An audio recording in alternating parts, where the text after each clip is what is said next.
Hello friends, मैं Gautam Kumar best study with Gautam में आप लोगों का पुनः स्वागत करता हूं।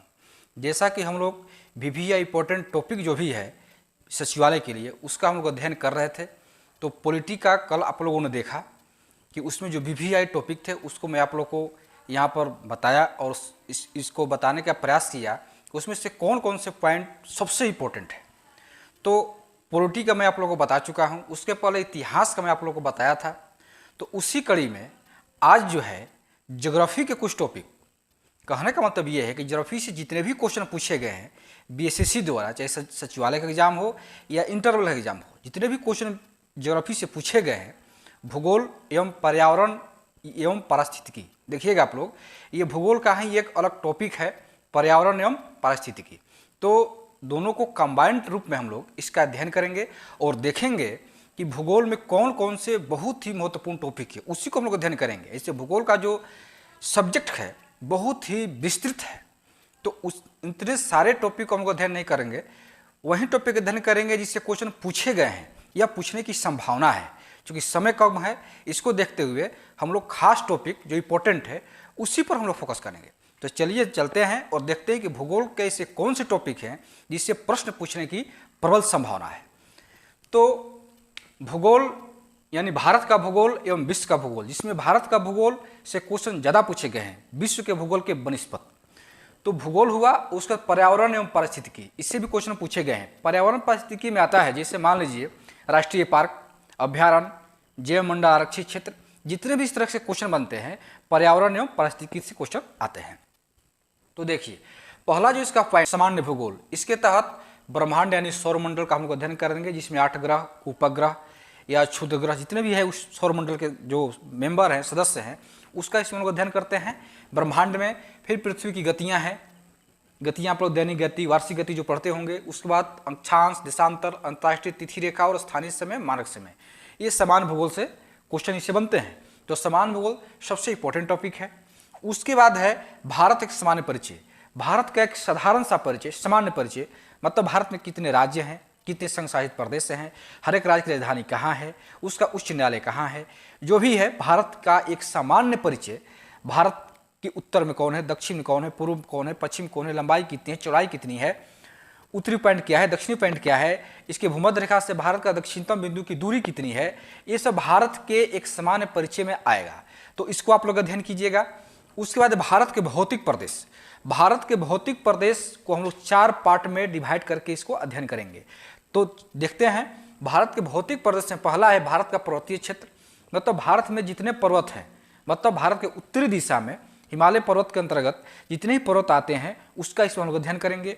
उसके बाद प्रायद्वीपीय पठार, प्रायद्वीपीय पठार का मतलब ये हुआ कि भारत के दक्षिणतम जो प्रदेश है, क्षेत्र है, वो प्रायद्वीपीय पठार, उसमें लोग अध्ययन करेंगे। जैसे अरावली पर्वत हुआ, विंध्य पर्वत हुआ, मलवा का पठार हुआ, या बुंदेलखंड का पठार हुआ, बगलगंज का पठार हुआ, जितने भी उस टाइप के पठार हैं उसको हम प्रायद्वीपीय पठार के अंतर्गत इसमें अध्ययन करेंगे। उसके बाद है उत्तर भारत का मैदान, उत्तर भारत के मैदान के अंतर्गत गंगा नदी के जो तटवर्ती इलाके हैं उसको देखेंगे हम लोग, सिंधु क्षेत्र का इलाका देखेंगे, ब्रह्मपुत्र का मैदान देखेंगे, तो उत्तरी भारत का मैदान। उसके बाद तटवर्ती मैदान एवं द्वीपीय भाग, तटवर्ती मैदान जैसे भारत के पश्चिमी तट के मैदान और पूर्वी तट के मैदान, जैसे कोरोमंडल तट के मैदान, और इधर जो मालाबार तट है, तो मालाबार तट और कोरोमंडल तट, दोनों ये क्या है, तटीय मैदान है। उसके बाद द्वीपीय भाग, द्वीपीय भाग मतलब क्या है, एक है अंडमान निकोबार में जितने द्वीप हैं, मतलब अरब सागर में जितने द्वीप हैं, और एक बंगाल खाड़ी में जितने द्वीप हैं, मतलब एक साइड लक्षद्वीप और एक साइड है अंडमान निकोबार द्वीप समूह। तो इसका हम लोग अध्ययन करेंगे द्वीपीय समूह में। तो भारत के भौतिक प्रदेश में 4 पार्ट का हम लोग अध्ययन करते हैं, तो ये भी इंपॉर्टेंट पॉइंट है, इसको आप लोग देख लीजिएगा।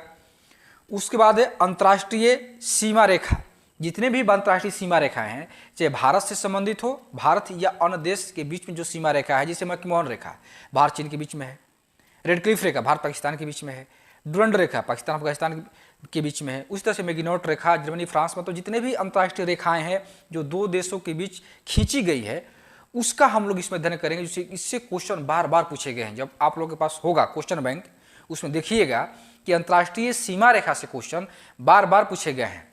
तो जितने भी अंतर्राष्ट्रीय सीमा रेखाएं हैं आप लोग लुसेंट क्रॉन में दिया होगा, वहां से आप लोग इसको याद कर लीजिए, इससे क्वेश्चन पूछे गए हैं। तो बहुत सारे सीमा रेखाएं हैं, यहाँ पर लिखना संभव नहीं था, इसलिए मैंने मैकमोहन रखा, रेडक्लिफ रखा, डुरंड रखा और ईटीसी, मतलब बहुत सारे अन्य भी हैं। तो इसको आप लोग देख लीजिएगा यहाँ से। उसके बाद नदी, बांध, जलप्रपात और परियोजना, ये भी बहुत इंपॉर्टेंट टॉपिक है। जितने भी भारत की नदियाँ हैं, लगभग भारत की नदियाँ आप लोग देखिएगा, ऐसे एक दो क्वेश्चन विश्व की नदियों से भी क्वेश्चन पूछा है, विश्व के नदियों से भी क्वेश्चन पूछा है, लेकिन अधिकतर क्वेश्चन भारत की नदियों से ही पूछा गया है। तो भारत की नदियाँ से क्वेश्चन इस टाइप से पूछेगा कि उसका उद्गम स्थल कहाँ है, उसका मुहाना कहाँ है, उस नदी पर कौन कौन से बांध बनाए गए हैं, उस नदी पर कौन से जलप्रपात हैं, नदी पर कौन सी परियोजनाएं हैं, बहुउद्देशीय परियोजनाएं, जल विद्युत परियोजनाएं। तो इससे नदी से संबंधित जितने भी क्वेश्चन बनते हैं तो आप लोग को एक बार उसको दोहराना पड़ेगा, देखना पड़ेगा। उसके बाद है भूमध्य रेखा, कर्क रेखा और मकर रेखा। अगर मानचित्र का आप लोग अध्ययन कीजिएगा, उसमें 3 रेखाओं का वर्णन किया गया है। भूमध्य रेखा, जिसको कहते हैं विषुवतीय रेखा, 0 डिग्री अक्षांश रेखा। इसमें ये क्वेश्चन ये बनता है कि भूमध्य रेखा किन किन देश से होकर गुजरती है, कर्क रेखा किन किन देश से होकर गुजरती है और मकर रेखा किन किन देशों से गुजरती है।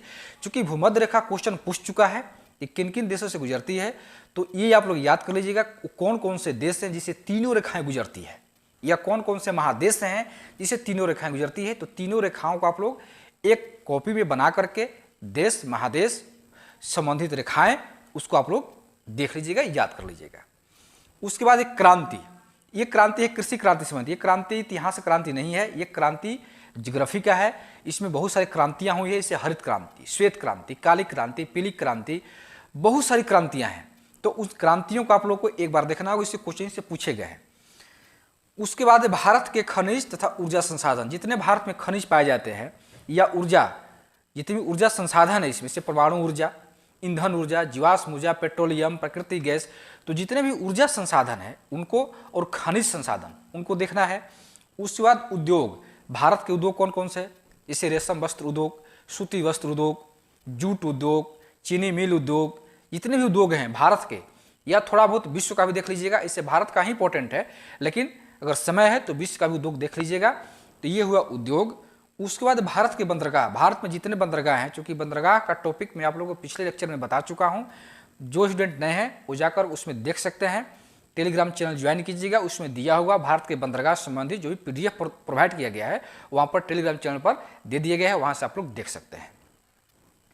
अगला पॉइंट है परिवहन। परिवहन में है 4 परिवहन, सड़क परिवहन, जल परिवहन, वायु परिवहन, रेल परिवहन। तो परिवहन देख लीजिएगा, इंपॉर्टेंट टॉपिक है। भारतीय कृषि, ये भी क्वेश्चन पूछता है कि कौन सी कृषि कहाँ पाई जाती है। जैसे गेहूं का उत्पादन सबसे ज़्यादा कहाँ होता है, केसर का उत्पादन सबसे ज़्यादा कहाँ होता है, कश्मीर में होता है। चावल की उत्पादकता कहाँ ज़्यादा होती है, प्रोडक्टिविटी कहाँ होती है।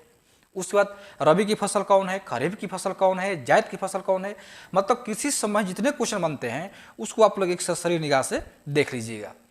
उसके बाद है भारत की जनजातियाँ, भारत में कौन सी जनजाति किस क्षेत्र में पाई जाती है। जैसे टोडा जनजाति तमिलनाडु में पाई जाती है, नीलगिरी पर्वत पर पाई जाती है तमिलनाडु में। टोडा जनजाति हुआ, संथाल जनजाति हुआ, भील, कोल, जितने भी उरांव, जितनी भी जनजाति हैं उसको आप लोग एक बार देख लीजिएगा। उसके बाद देश राजधानी और देश मुद्रा, जितने भी महादेश हैं तो उस महादेश में जितने भी देश हैं उनकी राजधानियाँ और उस राजधानियों की मुद्राएं। तो सब देश तो इंपॉर्टेंट नहीं है, कुछ कुछ देश आप लोग को देखना होगा। इसे अगर कोई स्टूडेंट को याद है सब देश की राजधानी तो बहुत अच्छी बात है, लेकिन जिनको याद नहीं है तो उसमें इंपॉर्टेंट जो मैं आप लोग को बताया हूँ, दिया हूँ आप लोगों को PDF, उसको आप लोग देख लीजिएगा, उससे काम हो जाएगा। और उस देश की मुद्राएं, मुद्रा और राजधानी दोनों को देख लीजिएगा, टेलीग्राम चैनल पर दिया होगा, उसमें आप लोग देख सकते हैं। महासागरीय धारा, महासागरीय धारा देखिएगा आप लोग, एक गर्म जलधारा होती है, एक ठंडी जलधारा होती है। उसके बाद प्रशांत महासागर की जलधारा, हिंद महासागर की जलधारा और लाटिन महासागर की जलधारा, उसको आप लोग देखिएगा, इंपॉर्टेंट पॉइंट है। उसके बाद महादेश यानी महाद्वीप और द्वीप, महाद्वीप और द्वीप के बारे में आप लोगों को थोड़ा बहुत नॉलेज चाहिए। मानचित्र की रेखाएं, जितने भी मानचित्र में रेखाएं होती है, जैसे आइसोबार यानी समदाब रेखा पढ़े होंगे आप लोग, आइसोबात यानी समान गहरी रेखा, उसका सम वर्षा रेखा, ETC, बहुत सारी रेखाएं हैं मानचित्र की रेखाएं। उसको मैं आप लोगों को PDF प्रोवाइड कर दूंगा टेलीग्राम चैनल पर, उसको आप लोग वहाँ से देख सकते हैं। पवन, पवन भी 3 प्रकार के होते हैं, प्रचलित पवन यानी स्थायी पवन, उस बाद मौसमी पवन, स्थानीय पवन। जितने भी पवन होते हैं चलते हैं पूरे विश्व में, कौन कनाडा से चलता है पवन, कौन जैसे चिनुक है या फान है, तो कौन से पवन किस क्षेत्र में चलते हैं उसको आप लोग याद करना होगा। कौन सी पवन ठंडी है, कौन सी पवन गर्म है, उसको आप लोग को देखना होगा। उसे चट्टान, चट्टान 3 प्रकार के, आग्नेय चट्टान, अवसादी चट्टान, रूपांतरित चट्टान, ये कांतरीय चट्टान, कौन सी चट्टान किस प्रकार की चट्टान है उसको आप लोग को याद करना होगा, क्योंकि चट्टान से क्वेश्चन पूछे जा चुके हैं। चक्रवात, चक्रवात भी पढ़े होंगे आप लोग, हरिकेन हुआ, टर्नेडो हुआ, ये चक्रवात किस विश्व के किस क्षेत्र में पाए जाते हैं, कौन सा कैरेबियन द्वीप में पाया जाता है, कौन सा प्रशांत महासागर में पाया जाता है चक्रवात। तो ये चक्रवात हुआ। और चक्रवात में एक और क्वेश्चन पूछता है, जैसे करंट से क्वेश्चन पूछता है कि कौन सा चक्रवात किस क्षेत्र को प्रभावित कर रहा है, कौन से तट को प्रभावित कर रहा है, कौन सा चक्रवात बंगाल की खाड़ी में आया था, कौन सा चक्रवात अरब सागर में आया था, ये करंट से भी क्वेश्चन आता है। तो चक्रवात को आप लोग बहुत ही विधिवत रूप से देख लीजिएगा।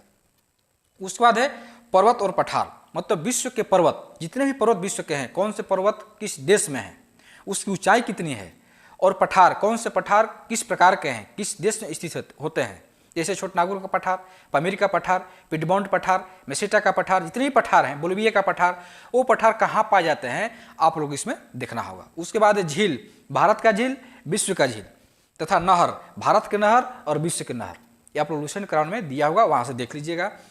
ज्वालामुखी और भूकंप, मतलब भूकंप आप लोग पढ़े होंगे, ज्वालामुखी पढ़े होंगे, शांत ज्वालामुखी, मृत ज्वालामुखी, सुषुप्त ज्वालामुखी, तो इसमें डिवाइड किया गया है कौन से ज्वालामुखी शांत थे, कौन से मृत थे, कौन से सुषुप्त थे, इसको आप लोग याद कर लीजिएगा।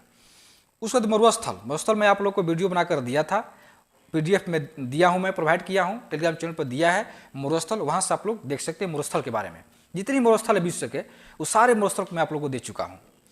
उसके बाद जनगणना 2011, बहुत इंपॉर्टेंट टॉपिक जनगणना 2011, जनगणना 2011 को आप लोग कंठस्थ कर लेना होगा, इससे क्वेश्चन बार बार पूछे गए हैं। उसके बाद अंतिम टॉपिक है पर्यावरण एवं पारिस्थितिकी, पर्यावरण पारिस्थितिकी से भी क्वेश्चन पूछे गए हैं, इसमें अभ्यारण्य होता है या राष्ट्रीय पार्क होते हैं, जैव मंडल आरक्षित क्षेत्र होते हैं, तो इससे भी क्वेश्चन पूछे गए हैं, तो इसको भी आप लोग एक बार देख लीजिएगा। तो ये था आज का भारत एवं विश्व का भूगोल एवं पर्यावरण एवं पारिस्थितिकी, जिससे क्वेश्चन अधिक से अधिक मात्रा में पूछे गए हैं। क्वेश्चन बैंक आप लोग ले लिए होंगे, उसमें आप लोग देखिएगा इससे संबंधित क्वेश्चन बहुत पूछे गए हैं। तो ये था इंपॉर्टेंट टॉपिक, इसको आप लोग पहले कवर कीजिए। अगर इसको जितना मैं यहाँ पे बताया 26 टॉपिक, अगर इसको कवर कर लेते हैं तो ज्योग्राफी से क्वेश्चन छूटने की संभावना न के बराबर है। इससे क्वेश्चन छूट ही नहीं सकते अगर इतने कवर कर लेते हैं आप लोग। तो उम्मीद करता हूँ कि जो मैं अभी आप लोगों को बताया समझाया वो आप लोगों को बहुत ही बेहतर ढंग से समझ में आ गया होगा। तो आज का क्लास बस इतना ही, कल फिर एक नए लेक्चर के साथ बहुत ही इंपॉर्टेंट टॉपिक के साथ मिलते हैं। धन्यवाद।